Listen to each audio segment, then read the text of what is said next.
بسم اللہ الرحمن الرحیم۔ السلام علیکم۔ اشفاق احمد صاحب کہتے ہیں حسن ابدال پہنچ کر ہم نے سڑک کنارے شیشے والے ریستوران میں تلی ہوئی تازہ مچھلی کھائی۔ استاد مکرم گوشت کے ضمن میں صرف مچھلی کھا لیتے تھے، وہ بھی بہت تھوڑی، رک رک کر اور ٹٹول ٹٹول کر۔ ایک مرتبہ رجنی کو بتا رہے تھے کہ میں مچھلی کھا تو لیتا ہوں لیکن زیادہ نہیں، مجھے اچھی لگتی ہے اور لہسن کے ساتھ مل کر اس کی خوشبو اور بھی سوادشت ہو جاتی ہے، لیکن میں ڈرتا رہتا ہوں۔ رجنی آنکھیں چمکا کر بولی، مچھلی سے ڈرتے ہیں کہ بھوک سے؟ یہ سن کر ان کے چہرے پر پسینہ آ گیا اور وہ نظریں جھکا کر بولے، آج شاید مسالہ تیز ہے۔ لیکن حسن ابدال کی مچھلی انہوں نے شوق سے کھائی اور ان کے چہرے پر کسی قسم کا پسینہ نہ آیا، وہ مسکراتے رہے اور چھوٹے چھوٹے لقمے لیتے رہے۔ جب ہم کھانا کھا کر نکلے تو انہوں نے لجاجت سے کہا، اب جو تم ساتھ آ ہی گئے ہو تو کیمرے کی تلاش میں میری مدد کرو۔ میں نے کہا، بالکل سرکار، بالکل، میں آیا ہی اسی لیے ہوں، کیمرہ آپ کا آج ہی تلاش کریں گے، بلکہ ابھی کریں گے، اور اگر مل گیا تو یاتریوں کی بس آنے سے پہلے پہلے خرید لیں گے۔ میری یہ بات سن کر ان کے چہرے پر اطمینان کی ایک لہر دوڑ گئی۔ انہوں نے میرے کندھے پر ہاتھ رکھ کر کہا، تم کو بڑی تکلیف دی ہے شفائی، لیکن تمہارے سوا میرا کوئی اور ہے بھی نہیں۔ میں نے جھپٹ کر ان کے ساتھ گھٹ کے جپھی ڈال لی اور میری آنکھیں نمناک ہو گئیں۔ زندگی میں یہ پہلا موقع تھا کہ میں ان کے اس قدر قریب ہو سکا تھا۔ میری آرزو تو برسوں سے تھی، لیکن مجھے ہمت نہیں پڑتی تھی۔ بازار میں دکانوں پر سمگلڈ چیزوں کی بھرمار تھی اور لوگ، مقامی مسافر، تاجر، سمگلر، ان کو دیکھ جا کر سودے کر رہے تھے۔ میں نے ایک دکاندار سے کیمرے کی بابت پوچھا تو اس نے مجھے وہ کیمرے دکھائے، ایک 22 روپے کا تھا اور دوسرا 100 روپے کا۔ جب میں نے اس سے بڑھیا اور قیمتی قسم کے کیمروں کی بابت پوچھا تو اس نے کہا، تھا ایک لیکن کل بک گیا۔ کہاں بک گیا؟ مرشد نے بے چینی سے پوچھا۔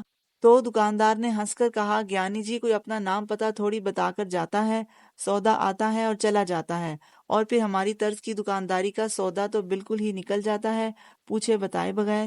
میں نے کہا، اور کسی کے پاس ہوگا؟ کہنے لگا، ایک دکاندار چھوڑ کر تیسری دکان سے پوچھئے، اس کے پاس 5 آئے تھے، شاید کوئی پڑا ہو۔ ہم جلدی سے تیسری دکان پر گئے تو اس نے گردن مروڑ کر کہا، 5 آئے تھے، پانچوں کے پانچوں ایک دکاندار لے گیا۔ کہاں کا دکاندار؟ میں نے جلدی سے پوچھا تو اس نے میری بات کا کوئی جواب نہیں دیا۔ کہاں کا دکاندار؟ استاد مکرم نے پوچھا تو اس نے سر اٹھا کر دور سڑک کی طرف دیکھا، جیسے خریدار لاری اڈے پر کھڑا ہو، اور پھر ہماری طرف دیکھے بغیر بولا، ساہیوال کا تھا اور صرف کیمرے خریدنے آیا تھا، لیکن تھے بڑھیا۔ میرے مرشد نے پوچھا، نمبر 1؟ دکاندار نے ہمیں للچاتے ہوئے کہا، جرمن ماڈل، لالیکا نمبر 3، ساختہ روس۔ اور قیمت؟ میں نے پوچھا۔ قیمت تو 1000 روپے فی دانہ تھی، لیکن وہ 800 کے اٹھا کر لے گیا۔ میں نے بہت زور لگایا، انکار کیا، لیکن اس نے زبردستی پانچوں کے پانچوں تھیلے میں ڈال دیے اور 4000 کے نوٹ میرے سامنے پھینک کر چلا گیا۔ ایک اور نہیں مل سکتا ویسا؟ بھائی بالی صاحب نے پوچھا۔ کچھ کہہ نہیں سکتے گیانی جی، دکاندار بولا، آنے کو تو آج درجن بھر آ جائیں، نہ آئیں تو 6 مہینے گزر جائیں۔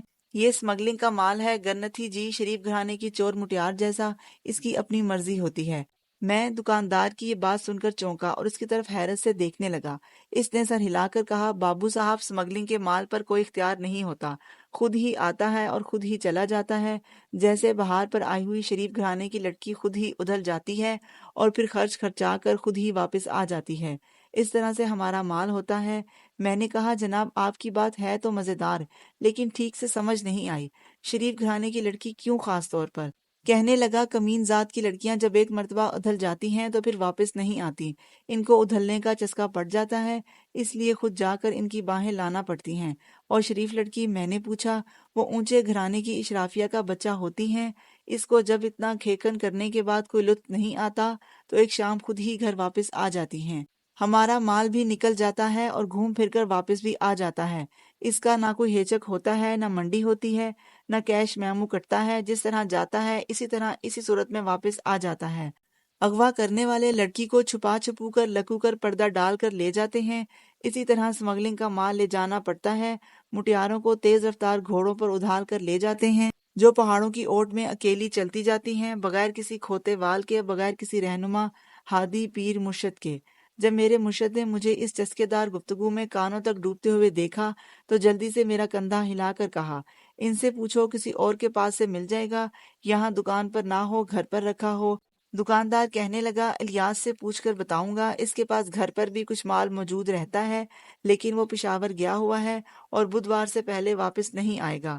لیکن گیانی جی کو تو کل شام لاہور واپس چلے جانا ہے۔ میں نے جلدی سے کہا،